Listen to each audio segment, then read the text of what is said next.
Hello friends, നമസ്കാരം. ചോറിന് പറ്റിയ നല്ലൊരു ഒഴിച്ചുകറി തയ്യാറാക്കാം. ഉണ്ടാക്കുന്നത് എങ്ങനെയാണെന്ന് നോക്കാം. ഈസിയായിട്ട് തയ്യാറാക്കിയെടുക്കാൻ പറ്റുന്ന നല്ലൊരു കറിയാണ്. ഞാനിത് കുമ്പളങ്ങ വെച്ചിട്ടാണ് ഉണ്ടാക്കുന്നത്. ഒരു കുമ്പളങ്ങയുടെ പകുതി എടുത്തിട്ടുണ്ട്. ആദ്യം അതിൻ്റെ തൊലിയൊക്കെ ഒന്ന് കളഞ്ഞ് അതിൻ്റെ ഉള്ളിലെ സീഡൊക്കെ ഒന്ന് കളഞ്ഞ് കട്ട് ചെയ്തെടുക്കണം. പിന്നെ ഒരു മാങ്ങായും എടുത്തിട്ടുണ്ട്. ഇപ്പം ഞാൻ നല്ലതുപോലെ തൊലിയൊക്കെ കളഞ്ഞെടുക്കുന്നുണ്ട്.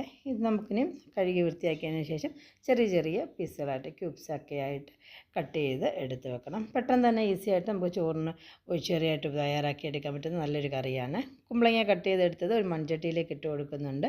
അരിഞ്ഞ് വെച്ചിട്ടുള്ള നമ്മളെടുത്തിട്ടുള്ള മാങ്ങായും കൂടെ ചേർത്ത് കൊടുക്കുന്നുണ്ട്. പിന്നെ ചേർത്ത് കൊടുക്കുന്നത് കുറച്ച് കറിവേപ്പിലയും കൂടെ ചേർത്ത് കൊടുക്കാം. ഈസി ആയിട്ട് നല്ല ടേസ്റ്റോടുകൂടി തയ്യാറാക്കാൻ പറ്റുന്നതാണ്. മഞ്ഞൾപ്പൊടി കുറച്ച് ഒരു 1/4 ടീസ്പൂണും 1 ടീസ്പൂണോളം മുളക് പൊടി ചേർത്ത് കൊടുക്കുന്നുണ്ട്. ടേസ്റ്റിന് ആവശ്യമായിട്ട് ഉപ്പും കൂടെ ചേർത്ത് കൊടുത്ത് ഇതിലേക്ക് കുറച്ച് വെള്ളം ഒഴിച്ച് കൊടുക്കാം. നമുക്ക് കുമ്പളങ്ങ ഒന്ന് വെന്ത് കിട്ടാൻ ആവശ്യത്തിനുള്ള വെള്ളം കൂടി ഒഴിച്ച് കൊടുക്കുക. ഇതൊന്ന് ഇളക്കി യോജിപ്പിച്ചതിന് ശേഷം ഒരു അടപ്പ് വെച്ച് അടച്ച് നമുക്കിതൊന്ന് വേവിക്കാനായിട്ട് വെക്കാം.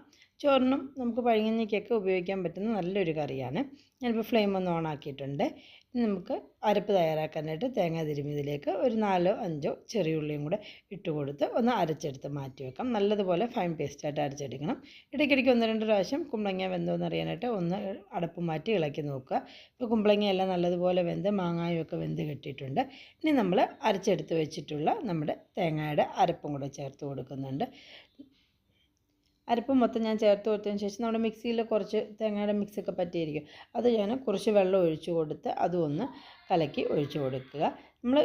നമ്മുടെ കറിക്ക് തിക്നെസ് എത്ര വേണോ അതിനനുസരിച്ച് വെള്ളം ചേർത്ത് കൊടുക്കുക. ഇതിപ്പോൾ ഒഴിച്ച് കറി ആയതുകൊണ്ട് അത്യാവശ്യം ചെറിയൊരു ലൂസായിട്ടൊക്കെ ഇരിക്കുന്ന പരുവത്തിൽ വേണം തയ്യാറാക്കിയെടുക്കാൻ. നല്ലതുപോലെ തേങ്ങ ഒന്ന് ഇളക്കി കൊടുത്തിട്ടുണ്ട്.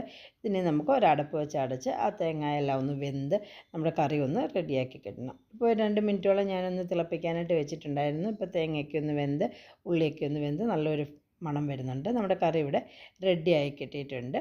ഇനി നമുക്കിതിലേക്കൊന്ന് താളിച്ച് ചേർക്കാനായിട്ട് ഒരു പാത്രത്തിൽ വെളിച്ചെണ്ണയാണ് ഞാൻ ചേർത്ത് കൊടുക്കുന്നത്. വെളിച്ചെണ്ണ ഒന്ന് ചൂടായി കഴിയുമ്പോഴത്തേക്കും കടുക് ഇട്ട് കൊടുക്കുക. തേങ്ങ അരച്ച കറിയൊക്കെ വെളിച്ചെണ്ണയിൽ തയ്യാറാക്കുമ്പോൾ പ്രത്യേക ഒരു ടേസ്റ്റാണ്. കടുക് നല്ലതുപോലെ ഒന്ന് പൊട്ടി വരും. അങ്ങനെ ഒന്ന് പൊട്ടി വന്നതിന് ശേഷം 2 വറ്റൽമുളക് ചേർത്ത് കൊടുക്കുന്നുണ്ട്. കുറച്ച് കറിവേപ്പിലയും കൂടെ ഒന്ന് ചേർത്ത് കൊടുക്കുക. ശേഷം നമ്മൾ താളിച്ചത് നമ്മുടെ കറിയിലേക്ക് ഒഴിച്ച് കൊടുക്കുക. ചോറിനും പഴങ്കഞ്ഞിക്കുമൊക്കെ പറ്റുന്ന വളരെ ഈസി ആയിട്ട് പെട്ടെന്ന് തയ്യാറാക്കിയെടുക്കാൻ പറ്റുന്ന നല്ലൊരു ഒഴിച്ചുകറി റെഡി ആയിട്ടുണ്ട്.